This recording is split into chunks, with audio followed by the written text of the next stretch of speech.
Hi there, and welcome to Chimp Chat, a podcast aimed at helping you get the very best from your Mailchimp account.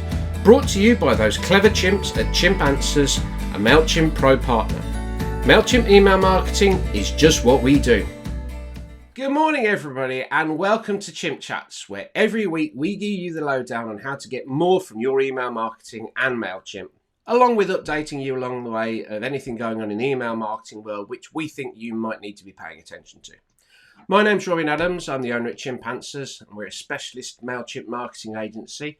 And today I'm joined by our resident Mailchimp maestro, Vicky Glass. How are things going, Vicky? Having a good week? Yes, in a way, yes. It's been okay. Still full on childcare, so juggling all of that. But no, it's been fine. And the weather has been good. It was meant to be raining most of the time, but yes, that's been an improvement on the week. Yes. How about you? Busy. Good. Looking forward to a nice weekend of relaxation with a little bit of work. Joys of being a business owner means it never stops fully. But no, it's been a good week actually, and looking forward to this conversation. Actually, this is one of my subjects that I always like talking about. So with that in mind, let's go into our question of the week, and it's a pretty simple question actually. Question is, how can you be good at email? Okay, so we are going a little bit broader, and I wanted to emphasize first that this is not just a Mailchimp conversation. This is about email marketing as a whole, and the things that we think that you need to be good at. Because at times, and we're guilty of it probably more so than anyone else, it's very easy to get into the weeds when it comes to Mailchimp and get into things like design and subject lines, tags or groups, that conversation will go, all the little things that you need to make a program like Mailchimp work for you. But the thing is, if you don't actually understand the bigger picture and focus on some of the more key principles of email marketing, you can pay as much attention as you like to the detail, but it's not going to work. One of the things I've found recently is that I do regular one-to-one training sessions with customers. You do as well, Vicky. And although many of them come into the session with a specific, how do I do this or how do I do that in Mailchimp, it's pretty clearly early on in the conversation that most of these businesses actually haven't answered some of the bigger picture questions before you can get into the details. So we end up actually spending a lot of the time talking about those bigger picture things, and they leave not necessarily with the information they thought we were going to get, but they do leave with a clear understanding and idea of how to develop an effective email marketing plan for their business. And that's what we're really going to be talking about today. So I've asked Vicky, and I've done it as well. We basically pulled together what we think of our top 5 things that we think that you need to have to be good at email, and we'll just see how this conversation plays out. So this isn't a top 5. This isn't top 5 in terms of ascending order or whatever. These are all things that we see as important. And one thing I'll say as well is the fact that we haven't actually sat down and discussed before this recording what each of us is going to say. So there might be 1 or 2 surprises in here, or we might find that we've both got exactly the same things over the 5. So, all right, let's get into it. Enough of this babble. So, Vicky, you can start. What's the first thing that's on your hit list? Okay, my first thing is know your why. And that is, why are you doing this? Why are you wanting to go into email marketing? Just step back and think, don't just do it because everyone else, it's a pretty plausible reason, but why do you want to do it? Do you have the time to do it? Is it just something else you want to bolt on when you're doing 1,000 other things? So start with why you want to do it, what you want to achieve from it, and then that will give you a clear understanding of that. Because with these sort of things, as you do it every week, or if you're sending weekly emails, monthly emails, it might become a chore. So you always want to go back to why you started this. You go, oh no, yes, I did it because I wanted to get sales, and the sales are coming in. So that will give you some motivation, because sometimes it's going to be a hard slug. So know your, and find out why you want to do this, and hopefully go from there. And that should give you some sort of basis to do it right. This is why I want to do this, and this is my end goal. And then you can find out how to get stuck in and how to make the most of it. That's my first one. What about you? That's really good. It's related to one of mine, but the way you've articulated that was very nice. It's just a lot of people, and I say kind of like, we speak to clients, prospects all the time, Vicky, aren't we? And one of the things that sometimes comes out in those conversations is the classic, why are you doing this? I'm doing it because someone told me I should, or I've seen other people do it. Whenever I hear someone say that, it's kind of like, but you're not that other person. Your business is Mm. different. Your business is based on you. And at times it's very easy for people to get sucked into like I said, the nitty gritty, the detail. Yeah. In fact, pretty much every discovery call I do with potential new clients, when I explain the purpose of the call, it's basically saying to them, we don't really want to talk about the challenges that you got with Mailchimp initially. Because a lot of the time Yeah. we find that people's challenges with Mailchimp come from they haven't got a why. They don't understand why they're going in, why they're going into it. So, yeah, that's a big challenge for a lot of people, and if you aren't honest with yourself, I suppose, and understand why you're doing it, then there is the question of should you actually be doing it in the first place, or are you just doing it, paying it lip service? Because one of the things I find frustrating with a lot of things, and it's really difficult as businesses. You're a business owner, Vicky, as well, so you understand this. There are so many things that you could do. You've got your, I say, as a small business owner, you've got 25 hours a day, and then the extra on top of it that you can allocate to businesses to what you want to do. And there's so many things that you could do. And what I find is that it's so easy to do something, but do something badly or do it without intention. And I think email marketing is a classic one where people do it because everyone else does it, whatever, but they're not doing it with a clear intention, that why, as you said. So, yeah, no, agree with that. And that relates really to kind of like one of my 5. And that's kind of like the idea of email marketing being part of a plan or a bigger picture itself. So you talk about the why you're doing it. For me, it's just as important to know where in your marketing plans email fits. Because you've got in front of email, because email don't generate leads. This is one thing always surprises me. It can do, don't get me wrong, you can do referrals and bits and pieces, but email, you can only email someone when you've got their email address, which means that those people that you don't know at the moment, who you haven't got their email address in, they're your leads. You can't use email to communicate with them because you haven't got their address. So you need to understand that there is bits before email and there is bits after it as well. So one of the things that's very clear from the work that we do, we use other activities, so SEO or social media or listing pages. We appear in the Mailchimp partner directory, bits and pieces. All of those things generate leads because they're people who come to the website and they come to us and say, can you help? Okay. Then once they're in that process, then we've got their email address and email comes in and manages. But then after that, well, because of the type of work that we do, which is, project work, building systems for people in Mailchimp, that type of stuff, you can't sell that via an automated email marketing system.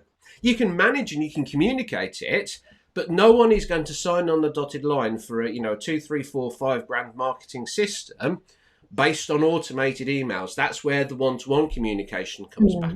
So you need to understand that email is part of a journey, and you need to have bits before email to help capture the leads and to build that stuff. And there are bits after email where you probably need to step in and actually do the personal selling to actually generate the the sale and the revenue.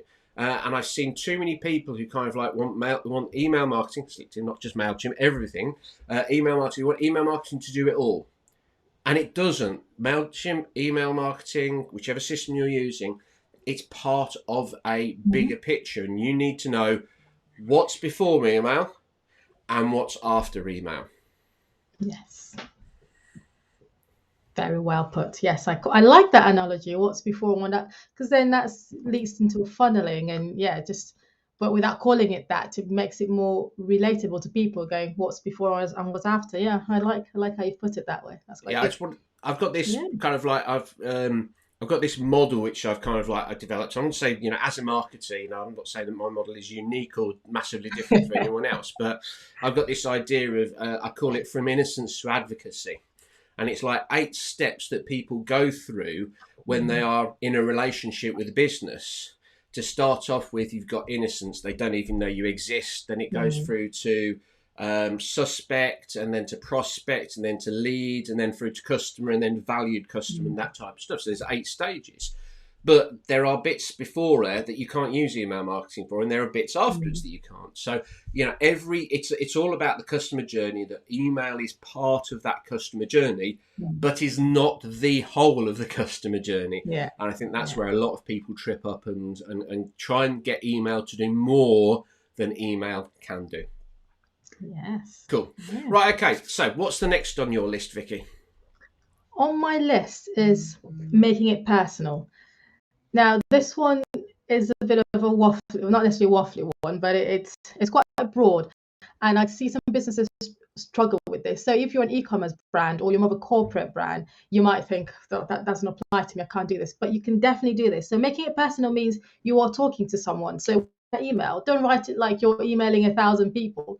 Write it like you're emailing Joe who lives next door or something like that. So write your email like you're writing to a person, and that way you can make it personal. You can try and relate to them. So if you don't want to say sign off your email with Joe, then you can either invent a personality for your email, so humanize it, or use stories so that even if you're going for a corporate look, going, oh, this is, the brand that sells whatever you're selling, I don't know, plumbing materials, but you can use stories to make your brand more engaging. You could talk about how you came up with your brand name or where you get your products from, so that when someone reading your email going, oh, I see that these people live, got the idea from Wales in some town, and I have a daughter-in-law who's, so that way you're using stories to relate to them, and rather than just sending out a blast that's very impersonal and going, go and buy my product or go to this shop. Use stories, make it personal. E-commerce brands can definitely do it. And if you're not an e-commerce brand, if you're more of a personal brand like a coaching brand or blogging, you can definitely push this further. You can use your names in your email. Using merge tags in Mailchimp is really easy. So instead of just going, hi, this, you could say, this morning, Vicky, I did this. So personalizing emails is just a very powerful thing, and it doesn't have to be complicated. Just use the first name merge tag in your email and just slice it in as you're writing it. And as I said, make it like you're talking to someone. That's my second tip. No, no, that again, it's funny. I've got a mirror image of that for mine, like country, but that idea, it's people because they send in this mass email, they kind of Yeah, like think they need to be all things to all people, so they take their personality, they take their individuality out of the email. yeah, Little things. We've talked about this before, like when you're sending an email from whichever email marketing system you're using, don't send it from just a company. You can choose the name that it actually comes from. yeah. Make sure it's coming from a person, because people deal with people. It's one of the oldest things out there. We're all got businesses and brands and bits and bits, but we're people communicating with people. And when you're sending an email to someone, you're not sending an email from the business. You're the person, or you're representing an individual that you send it. Heck, why not? If you're not comfortable with that, create an avatar. Kind of like our Yeah. little chimp logo. It's got actual name and a little bit of personality. So he's called Wendell. And occasionally I can send emails out from Wendell, who's this, the brand personality. But even though that's a complete cartoon character in fiction, it's still personal. It's from an individual entity, as it were. And there are too many people out there who forget that individuality in the emails, and they think, actually, you know what? I think, what do you think to this, Vicky? Do you think people aren't being personal because they're fearful that they're going to turn people off if they are a little bit too personal? I think I've Yeah. seen that. I think there's a part of that, but you don't have to necessarily use your life story. So you don't have to tell someone where you live. You could just either mention a town or just use anecdotes. So it doesn't necessarily have a personal life, but it could just be even if you're going to keep it about your brand. So use stories about how things came up in your brand, or how you choose your products, or how you come up with ideas, but make it more like you're talking to someone. So you couldn't just walk up to your friend and go, yeah, buy this. You would go, oh, I went to the shop the other day and I came across this thing and I bought it and I thought you might like it. So just sort of flowing. And also I find that just reminded me as you were talking, it reminds me of mass text. So when people go, hi, all, we're meeting here, but one person gets that text, the person getting it is not getting as a group text, they're getting it to themselves. So if you just go with hi all, then it's very impersonal. So your language as well in your email is very crucial. So rather than going, here's an update for everyone, you could just say, hi this person, or this is an update just for you. So that sort of those little tweaks in your copy as well can make a massive difference. Oh, definitely. I think the reason I mentioned the fear is because there is, certainly for a lot of businesses, there is this fear of turning people off. There's this fear that if I say the wrong thing, that people are going to reject me and obviously reject my email, unsubscribe or whatever. And the more, Yeah, obviously, the more personal you are, there's the feeling that, well, if I'm being more personal in my communication, the person who's reading it, they're either going to be more likely to read because they're yeah, resonating with my personal yeah, situation, or less likely. And I think a lot of businesses, they get trapped into this, well, I don't want to lose people. The fear of, well, if I say the wrong thing, people are going to unsubscribe, people are going to, reject. And those are people who could buy from me, so I don't want to do that. Whereas obviously that's the flip side of this, is the if you do resonate with someone, they're more likely to buy. And to be yes, quite frank, the people that exactly. you resonate with, those are the people that you want to work with. And this ties really nicely into my second Yeah, point, which is all about knowing who you're sending the emails to. yeah, One of the things that I've talked about a lot, I've got lots of blogs on the website about avatars, the idea of having an mm, avatar and know who you're sending emails to. Because if you know who you're communicating with, you know who they are, you can actually send them content that's relevant to their circumstances. You can send them incentives that are directly, going to appeal to that type of person.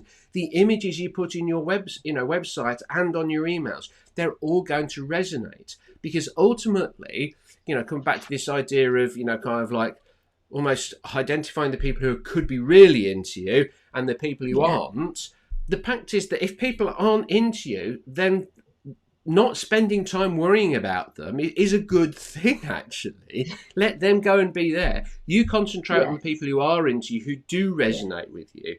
And they're the ones that are actually going to come back again and again. They're the ones who can refer their friends. yeah, I can think of a couple of customers who've been on training courses with me in the past, and don't get me wrong, they're kind of like, I'm not on they haven't put me up on a pedestal like a guru or any of these bits and pieces, but they repeatedly come back. They're repeatedly interacting with me because they mm, get where I'm coming from, because I've been personal and talked about, some of the things that, you go through.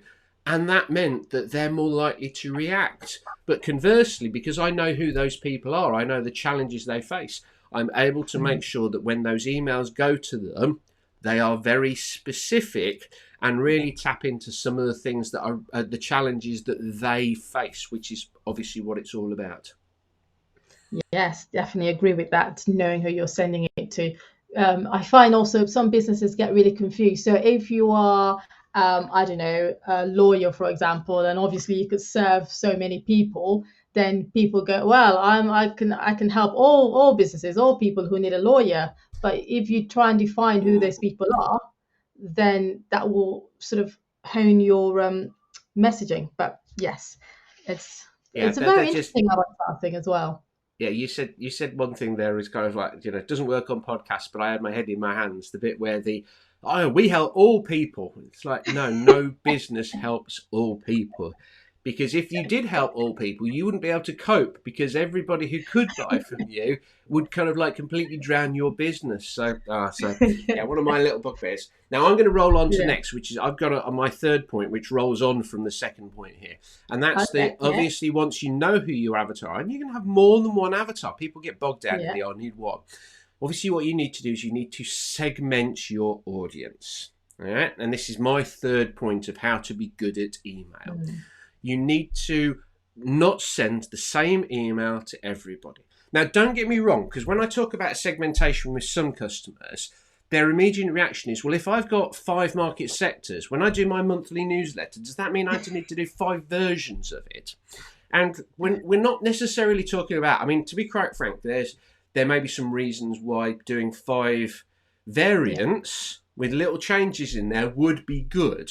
All right, because obviously, if there are things that are particular to a marketing, like one of the customers working at the moment, marketing agency, they specialise in professional businesses. They work with 5 types of people. So they work with lawyers, they work with accountants, bookkeepers, insolvency practitioners, and financial advisors. Those are 5 different sectors. So if they're sending an email out, then actually having a version for each of those sectors, not necessarily a bad thing. But also there's the flip side of the law of diminishing returns, which is that the time and effort it could be to create those 5 variations might be a lot. But spin it the other way. So we're not necessarily talking about taking one email and doing 5 versions, but actually just focusing on sending one email to a specific sector. So in the instance that we talked about there with that particular business, what we're doing is we're starting to create landing pages for each sector and then have automated emails going just to people who fill out that particular landing page. So if an accountant arrives on this marketing business's website, they fill out the accountancy form, as it were, or the form that's on the accountant's page. The emails they get are going to be automated, because obviously you can trigger, because we know they're an accountant because they filled the form out that's on the accountant's page. So we can then start communicating with them individually about the challenges that accountancies face compared to lawyers or all the other bits and pieces, because we know who they are. And I think when people talk about segmentation, there is this fear that, oh, does that mean I need to create lots of different variations? Now, well, you can do if you think that's going to give you, help generate extra return. But it's more focusing in on the automated emails and targeting people certainly at the top of the funnel, for want of a phrase, with information that's relevant to their specific circumstance. So even as simple as sending an email to an accountant saying, as an accountant, you probably face these types of challenges. That immediately is being specific to them. And I think it's if you set those automations up, and obviously the other side is that as you're moving down the track, if you develop a program which is specifically of marketing for accountants, well, you're obviously going to send that just to that group. So segmentation, in my mind, is all about being more relevant, and more relevant means you're going to get better results, as it were. So segmentation is definitely something that I think people need to be good at if they're going to succeed at email marketing. Yes, I definitely agree with that. And especially if you also have very different client bases. So like you said, a lawyer and a financial advisor, they probably don't sit too much in the same space. So emails might, you might get the one, so your monthly email might go to everyone, but it's quite good to have communication just for one person. And then they'll feel more valued and they'll go, oh yes, they're communicating with me because I'm a lawyer. So yes, I really like that. My third one is have a call to action. And I cannot stress this enough. So if you're going to email marketing, it's about driving people somewhere. Now, I know there are people out there that just do it for the fun of it. Like people start a blog to engage with people and do nothing else. They're just wanting to get the stories out there. That's fine. But you still need some feedback. So even if you're just emailing for the sake of it, get them to reply to your email to engage with you so that you're not just sending emails out into the ether. You're sending an email to someone who's going to go, oh, I like that email. They asked a question in that, so I'm going to reply. So encourage people to click on add links to your emails, or ask them to reply, or just have something prominent that it can direct them somewhere. Don't just email and hope for the best that there was some footer, click your Facebook icon link, go to your Facebook page, click your website link, go on there and go, oh, look, they sell this, and buy it from you. Make it clear what you want them to do. Even if you're going to use story, like have a long story from the start, at the end of it, give them something to do, drive them somewhere, and just, get them to do something from your email. Send words out and hope for the best. I'm going to argue on this one. I'm going to come back. You're going to argue with No. me. I'm not saying you're. It's not that I disagree with you, but Yes. I know I've seen over recent months some of the mailing lists that I've signed up with. This is the casualty of being in email marketing is that there's an email list I can sign up to. Let's see what they're doing. It's obviously part of the kind of like Busman's holiday stuff. But I've seen a lot of ones, and there's an email that I'm going to refer to later when we talk about our favourite emails or things that we've picked up this week. And all of the information was in the email. There was no call to action. There was no go and do this or follow it up. Yeah. And And I suppose where I'd come from is that for a lot of, I think where I would say use a call to action, I'd more err on that if you want someone to take action, then you definitely need to have that call to action. But there are emails out there that are more, I'd say, more informational, as it were, where the message is just in the email. So one email list I get is from a marketing agency in the UK, and I get a fair amount of emails. There are lots of emails that have got call to action in. So I'm not saying don't use call to action, but there are quite a few emails which are literally just kind of like little vignettes into their life. So you talk about being personal. So one of them is kind of like, he's just had a new baby, and he sends the email out, and it's just a little story, 2 or 3 paragraphs, which is him being engaging, being interesting, and there's a little point at the end which is always related back to an aspect of marketing. But there's no specific call to action. And what happens is, because that email comes into my inbox, and because it's very easy to read, and it takes me takes me a couple of minutes, I get a slight warmer feeling to them because they know what they're talking about, and it's educational, it's brand building. So, this is a brand building email, but there's no specific call to action. And I think that there are certain businesses out there and certain market sectors that you should definitely be sending emails with call to actions out, but it doesn't mean every email that you send has to have a call to action. Sometimes just sending a branding email, and if there's value in the email, sometimes I'll do it. I'll sit and read something on my phone. I was reading a survey, 50% of all emails are read on the phone. If the entire content is actually in the email and I'm reading the email on my phone, then I'm getting value from that. I don't necessarily on my phone then want to click through to read a blog post or other bits and pieces like that. So I think there's a time and a place for non-call to action emails, shall we say, that are going to build the brand. Any thoughts? Yeah. No, it's interesting perspective. Yes, I think, yeah. I always tend to see it from more like copywriters you could say that their call to action is their email because they're showing you their skills in how to write an email. So for me, that's the only sort of sector that I can see that get away with just sending like 5 pages of emails and hope that you read to the end and then go, oh, I like that email, I'll reach out to them to write me something similar. So they're using the actual words as their call to action, as opposed to most of the businesses who want sales or who want to get more traffic to something or something. So copywriters are probably they're the sector that I find that do that really well, where they can do an email and not have a call to action and still get you to read from the beginning to the end and feel that you've got something from it, or just unsubscribe because you're thinking that was a waste of your life. But it's an interesting view, actually. I never thought of it. It crossed my mind for copywriters, but in terms of other marketing brands just sending an insight into their lives, I guess then do you think it would depend on the size of the brand? So would Joe Blogs from next door get away with it, or if you've got to that certain stage, so like brands like Jaguar, for example, who may not necessarily need to advertise on someone's website, they'll just stick to maybe a TV ad here and there, or just know that their brand is so strong they don't need to follow the rules. I think it's definitely down to the type of business they are and relevance. But I think it's finding those. It's coming back to what you're talking about, being personal, and creating those stories. Yeah. And I think that there is definitely value in if so for example, if I had a quick story that I wanted to tell to people, then kind of like I could put it into an email. And I wouldn't necessarily expect them to go through to the website or the bits and pieces. But if there was a point, if there was value in what I was going to say, then actually, getting the message out and saying, well, always remember, I remember I did this a while ago. I sent an email out. This was about 4 or 5 years ago to my audience. And I forgot to put a subject line in. Because what I did was I created the email, because obviously I had the email, but I put TBC as the subject line because it was something that I thought I'll come back and I'll confirm that in later on. Classic. Completely forgot, pressed send, had the best open rate of any email I'd sent for a couple of months.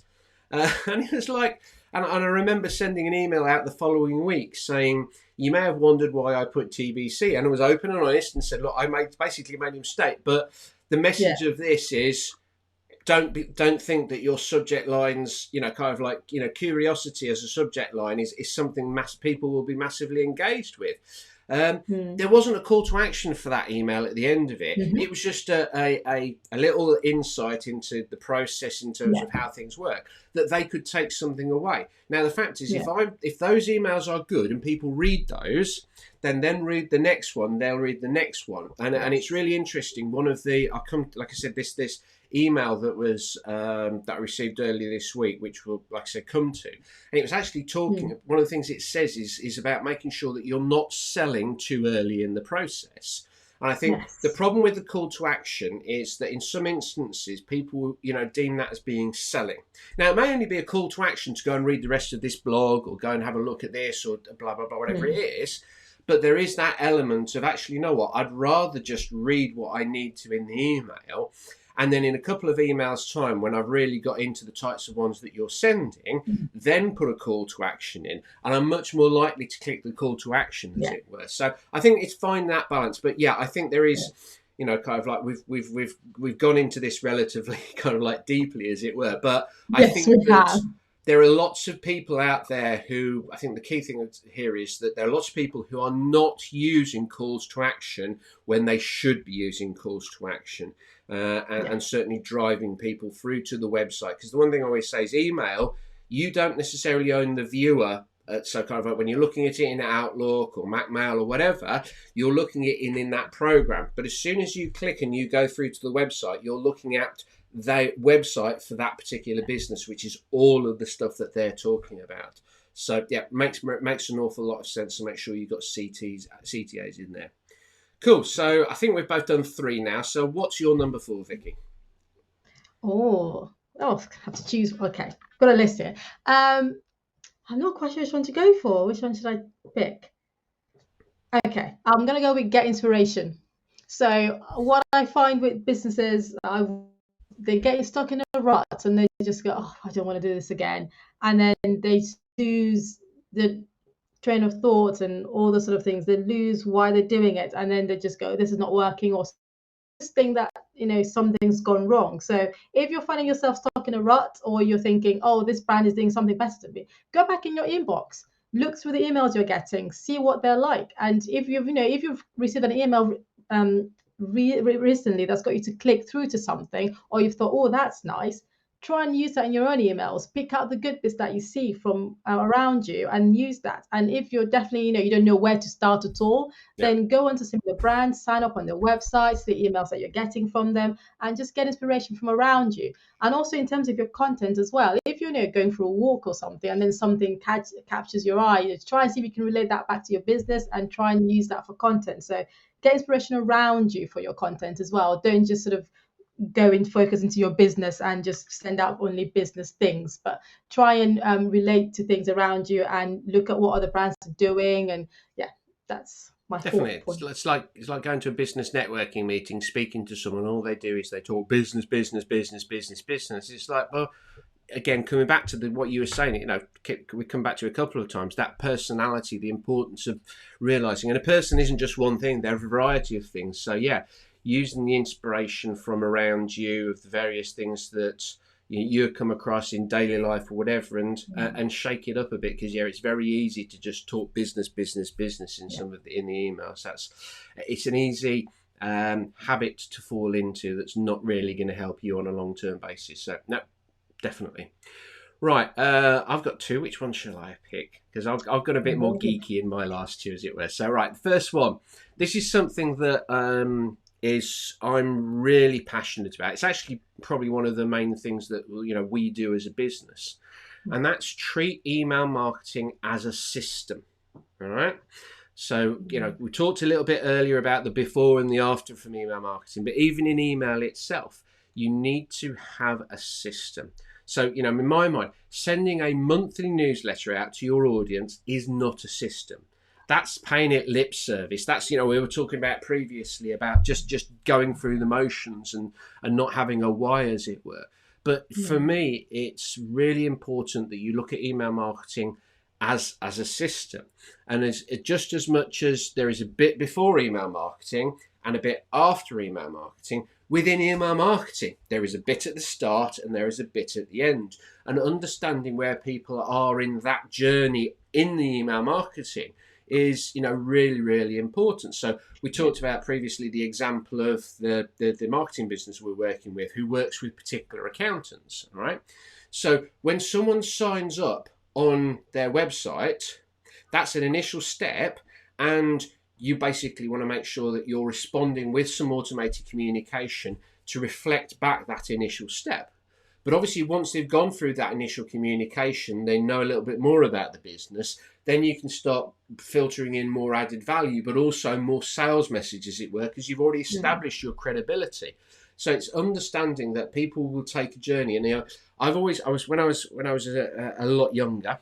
I say a lot younger. That's being kind of like slightly imprecise here. When I was young, a long time ago, there used to be these pick your own adventure books where you kind of like you'd read the book and you get to a page and it would go, right, you can either fight the dragon or you can run away. If you fight the dragon, turn to page 75. If you want to run away, go to page 60. So you'd go back and you'd realise that you died if you fight the dragon. So obviously you went back and did pick the other option, as it were. But you want to give people the opportunity through their interaction with you to almost pick their own adventure and take them on a journey. So if someone expresses an interest in a particular area or aspect of your business, give them the opportunity to learn a bit more about it. Now, obviously, this requires a bit more time, a bit more effort. This is not something that you're just going to be able to do. And again, it comes down to time and your why of why you're doing it. But I do feel that those who really succeed at email marketing do have a lot of automation set up, do treat it as a system. And just for reference, just because we're talking about automations doesn't mean you can't make them personal and relevant. All we're talking about here is an automated message, but building that type of system of using forms, data capture, automations to actually build that relationship with someone over time. And obviously, if you're using automations, it means you're not having to send emails yourself, which is always a good thing, saving time.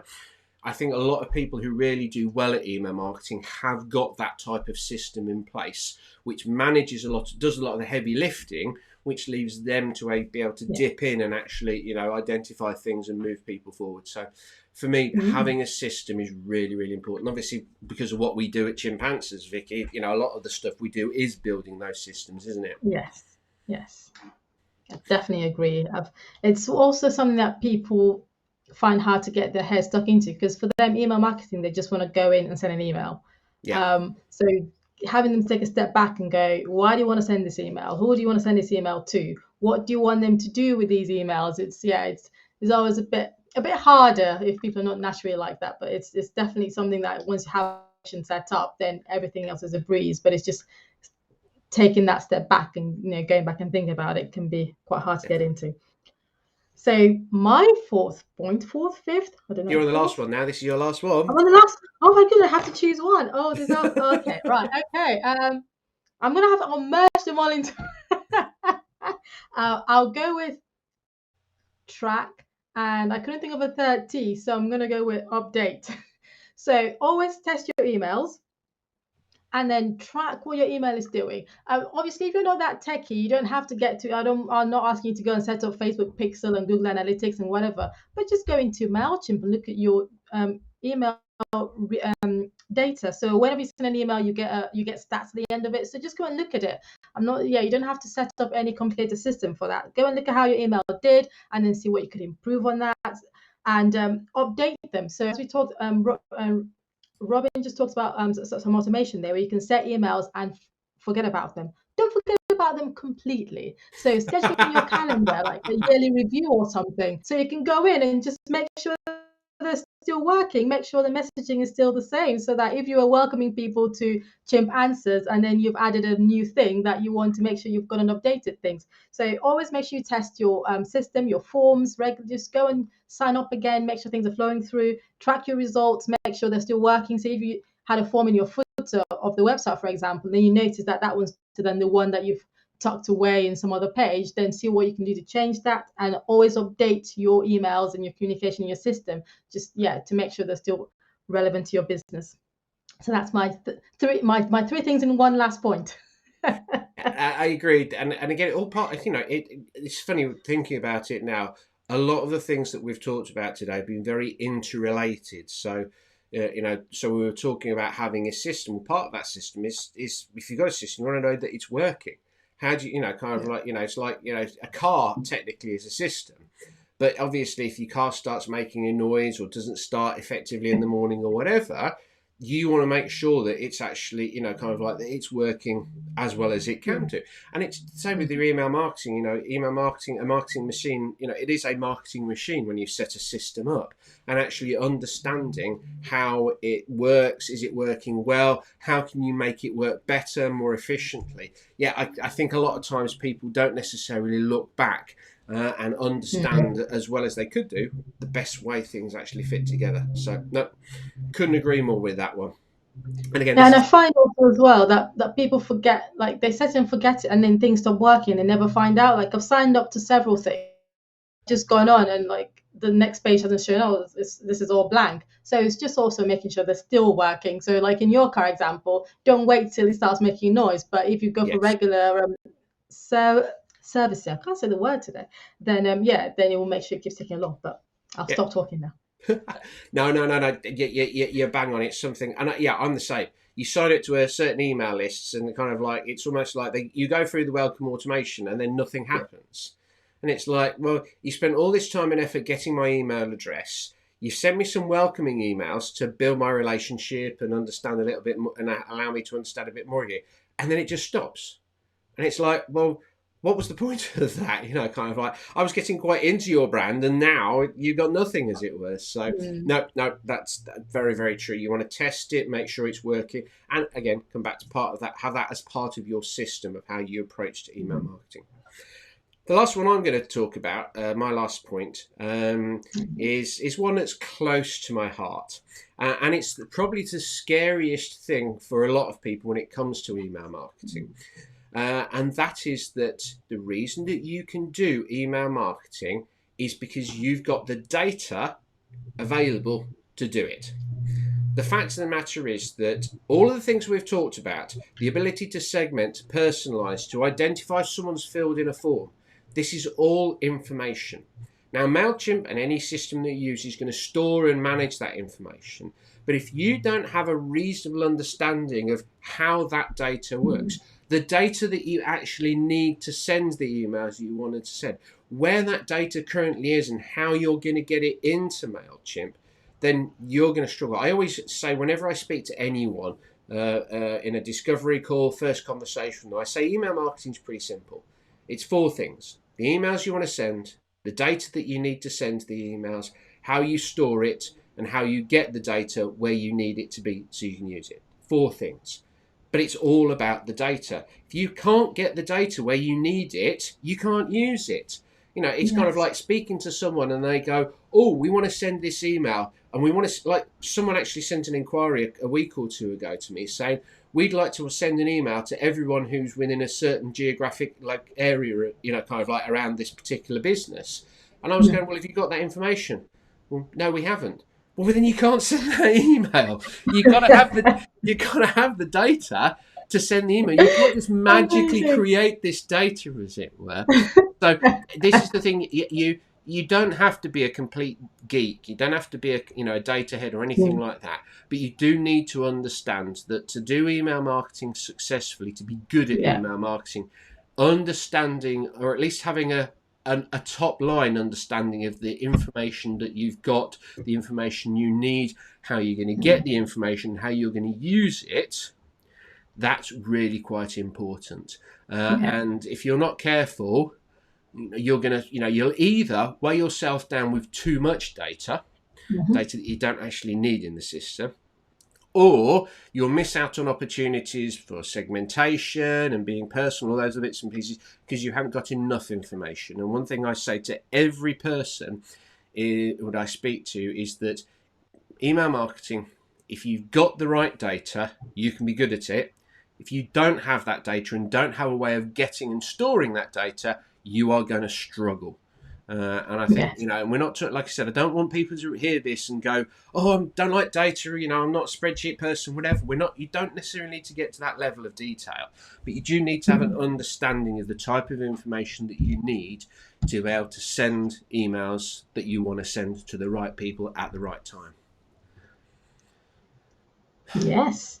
It's very well put. I love how you've given a sigh of relief there, like, yes, I have said my piece. I have. No, it's one of those things. All the things we talk about. The Yeah. fact is, we as marketers, it's very easy for us to get into the conceptual and the strategic and talk very Yes. top level and other bits and pieces. But the fact of the matter is that for a lot of these marketing activities, you actually need to get in. The devil is in the detail, and if you can effectively manage and plan and structure your data, it's a lot easier to succeed at email marketing than if you don't. So.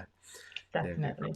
Cool. And one last one. I've got a bonus one that I wanted to just throw in because something that I kind of like. It's just a little one. Yeah, I'm a bit cheeky adding the sixth one as it were. But the one thing that I think sets people apart who succeed with those who don't, the one thing, and it actually relates back to the first thing that you said, Vicky, so it ties into that. If you're going to do it, do it. Don't pay lip service to it. Don't just go, oh, I'm going to do, I want to do email marketing. You're talking about your why you're doing it. It's if you, it's like anything. If you're going to do it properly, embrace it, plan it, structure it, and you will succeed. I absolutely guarantee 100% that if you do not do that, you will not be good at email marketing. I wish I could show you my paper. And my last point was else. Just send email. Just send it. Yeah, just do it. Get in there and do it. No, it's true. It's very easy. Yeah. We talk about top line and all the other, like I said, the conceptual stuff. But the fact of the matter is that if you don't actually send the emails, you're not going to be very good at email marketing if you're not sending emails. So that brilliant. That was good. I like conversations like that where we actually get to talk a little bit about the detail and understand. And I hope you guys who are listening and watching found that useful and you were able to take away a few things. We didn't want to get too deep into the theory and the strategy, but all the things that we've just been talking about, I really believe, from mine and Vicky's combined years of experience in the industry, those are the things that you need to have a good awareness of in what you're doing.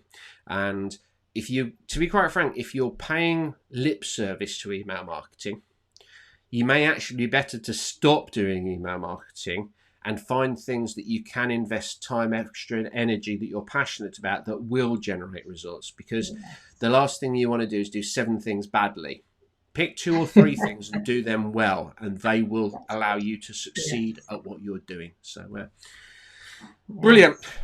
Right, thanks for that, Vicky. That was fun. I enjoyed that. It was. Right. Very much so.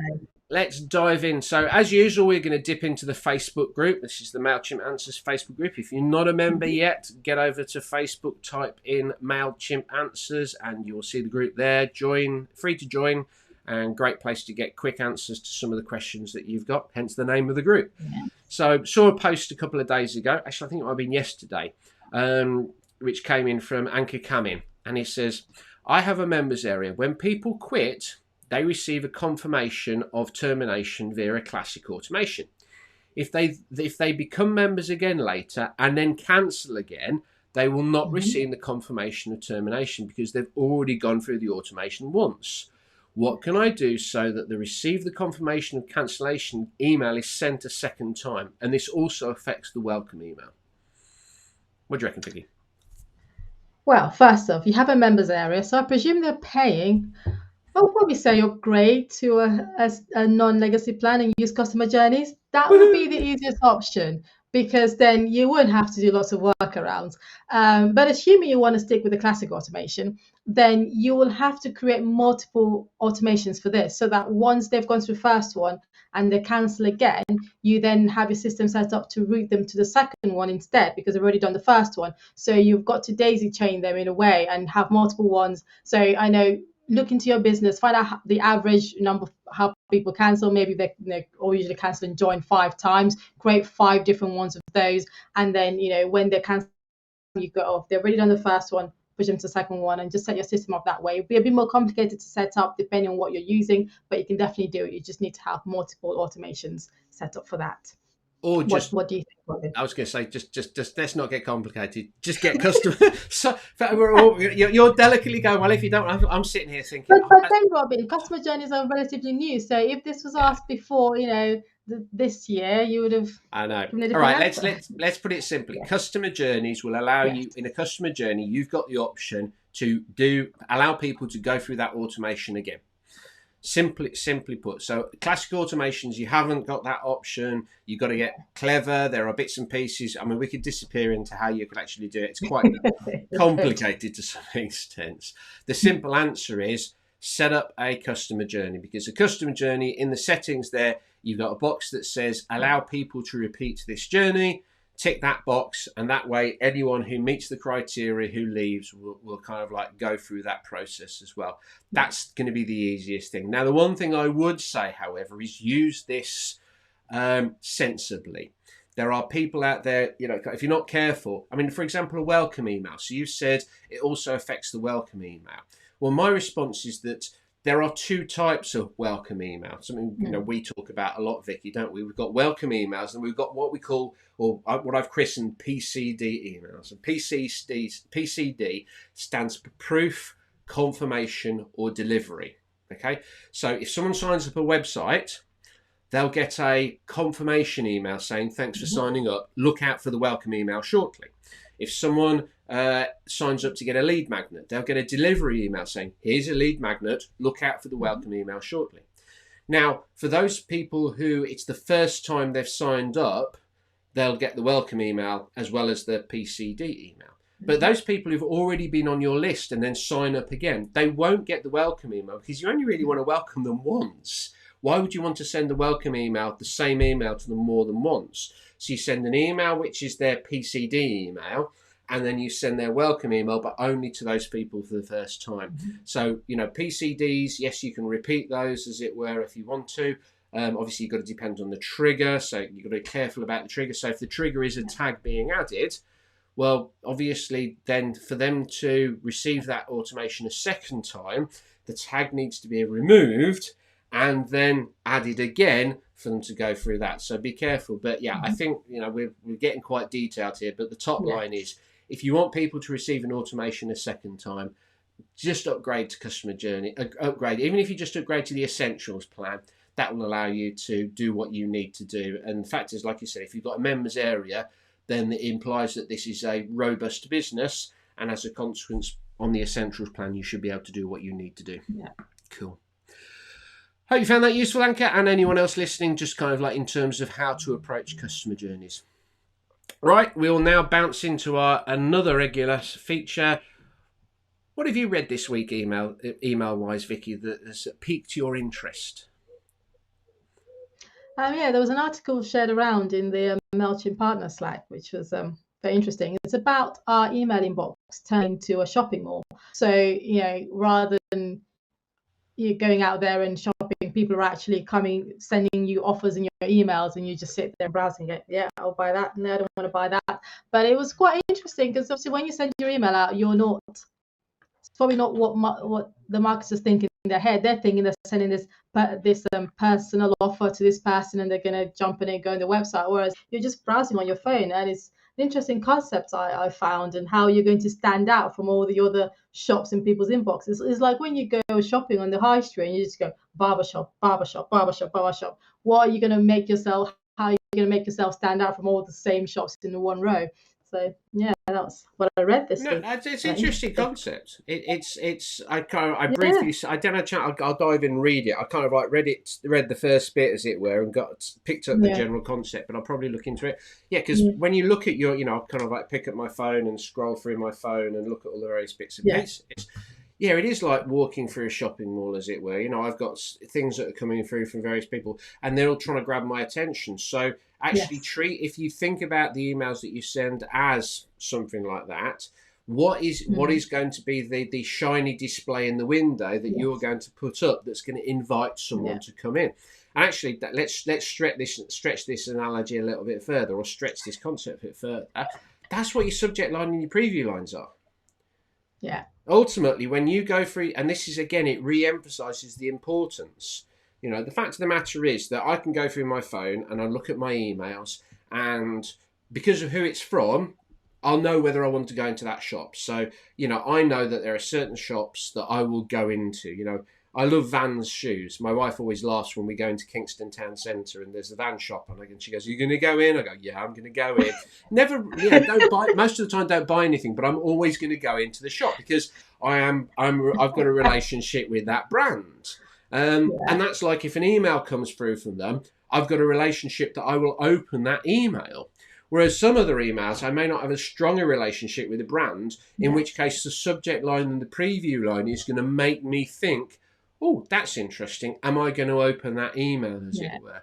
So, yeah, if almost remember that you are competing when you arrive in the inbox with all of the other emails that people receive, and you need to kind of like make sure that your email has share of voices. People are walking through the shopping mall of their email system. You need to make sure that people are actually going to pop into your store, and that's down to your subject line and your preview line. So don't skimp on that. Cool. I like that concept. I'll have to go and read that article. I'm going to go back to a brand that I'm really actually becoming quite enamored with, to the point mm. where the tool that they're actually selling is one, because I'm becoming that enamored, I'm now seriously thinking of investing in. And it's Oh, basically, what is it? I know, yeah, it's a pop-up tool called Sleek Note. Yeah, And there are lots of pop-up tools out there, and we all love and hate pop-ups with equal joy, whether they work or whether they just get in the way. But they're kind of like, their emails are really, really interesting. And this is the email I was referring to previously. This is an email where all the information was in the email. There was no call to action. There was no go and do this, do that. And it basically was talking about how they changed their approach to their own welcome emails. So obviously mm. we've mentioned welcome emails several times today. So there are welcome emails that series of emails that go out. And what Sleek Note was saying is that they've changed it. So literally, their first 8 emails are value based. There is no selling at all in those first emails. And what they do is they really kind of like throw as much content and value as people as they possibly can within that things to create that real positive stuff. So the 3 things that the kind of like conclusion they had that came from this is, number 1, don't start selling too early. So if you've got a welcome sequence, just like, I often use with email marketing the dating analogy. You don't want to go and try sealing the deal too early in a relationship. It's not going to work. You need to ease into it. You need to demonstrate the value. There is some value in spending time with you as a Mm. person. So don't sell too early. Secondly, and this was quite interesting, although it does kind of like it's very common sense. Focus on top of funnel content, and it matches where they are. So we've talked about it. We're talking about a marketing system and customer journeys previously. Understand that the first time someone's met you, they'll be wanting to get some top line information of where they are and the things that they're going to be interested in. So give them what they're interested in and make sure that it's kind of like top thing. And the last one, this was quite interesting. They were saying turn links into images. And I think something you and I probably would easily say, it's easy to throw lots of links into an email, but what they found is when they were looking at their click maps and where people were actually clicking, most people were actually clicking on the images. So for example, say they had 3 blog posts, Yeah, they made sure that the image that was linked to that blog post was a good image. They used a tool similar to Canva to create the image. So it took them 2 minutes to create it, but they basically dropped that in and people were clicking on the images. So I think, again, if you're thinking about sending content out to people, don't just give them a bullet list and click here, here, here, here. Chuck some images in there, because from the sound of things, certainly from Sleep Notes research, that's something that has actually generated a load of benefit for them. So, yeah, I definitely go. I'm getting quite enamoured with the way that they approach their marketing. I really like it. It's very informative and useful, as it were. Yeah, if you're in the market, I'm not on a commission fee or anything, but if you are in the market for a pop-up, go and check out Sleep Notes. I'm definitely going to have a look at it. I've opened it up. It's opened up now, so have a look at it after this. Yeah, they're not the cheapest out there, but I do actually think that they are pretty good at what they do, so definitely worthwhile.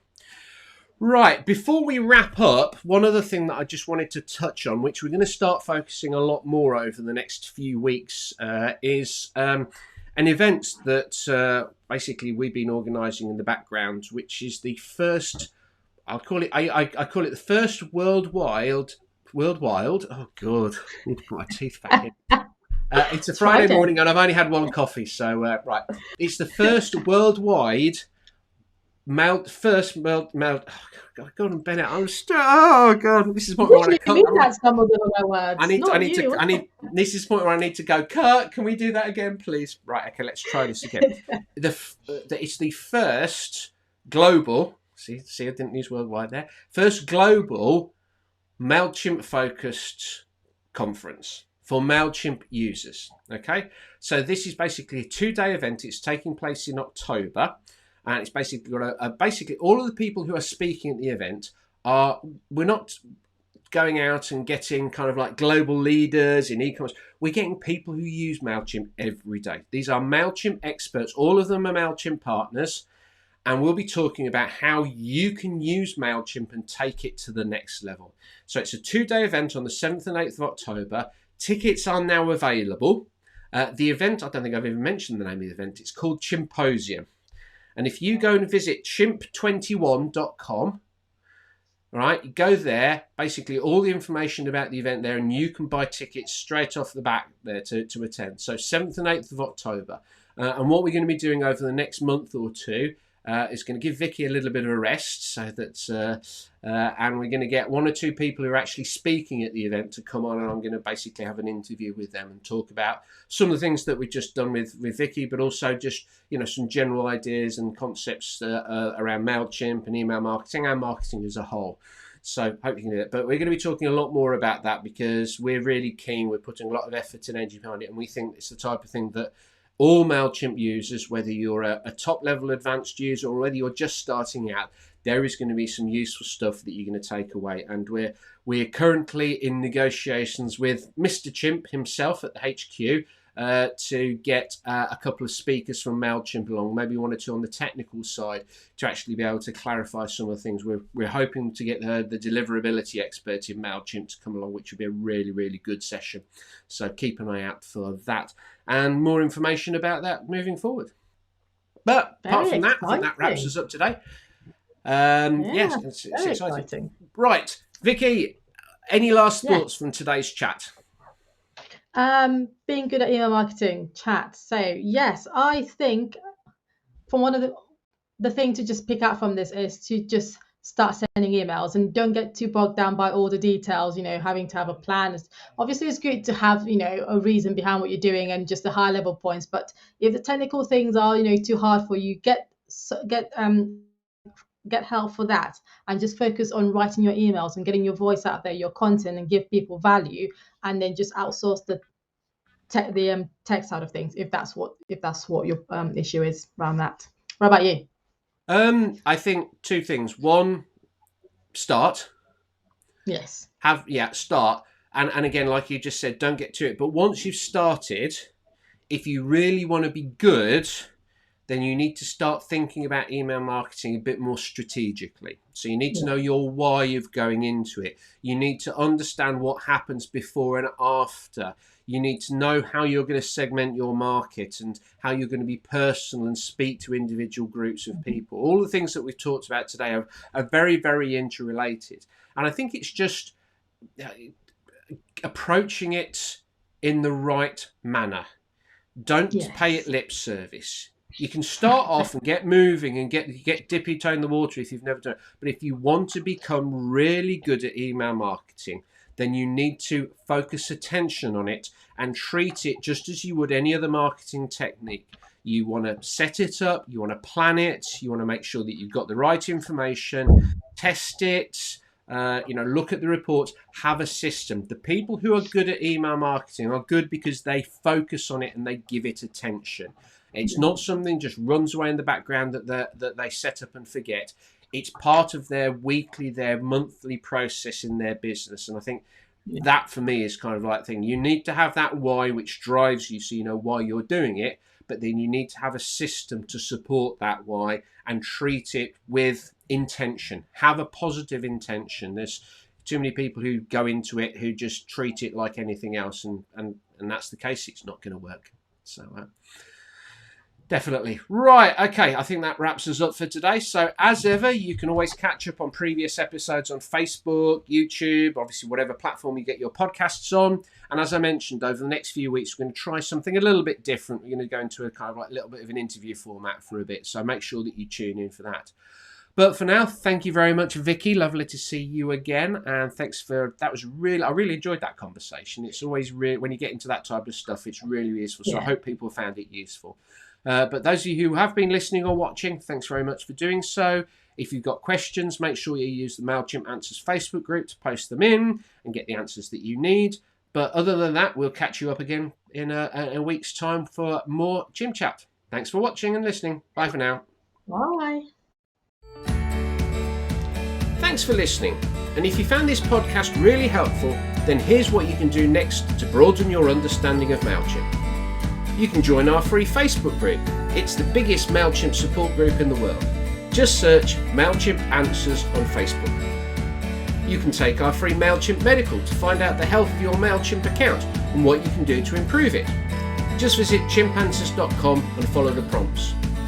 And of course, you can get in touch with us if you like one-to-one support, advice, tips, or whatever. Just visit chimpanswers.com, which also has got one of the largest resources of Mailchimp blogs and advice available out there to get the information that you need. Thanks again, and we'll see you very soon.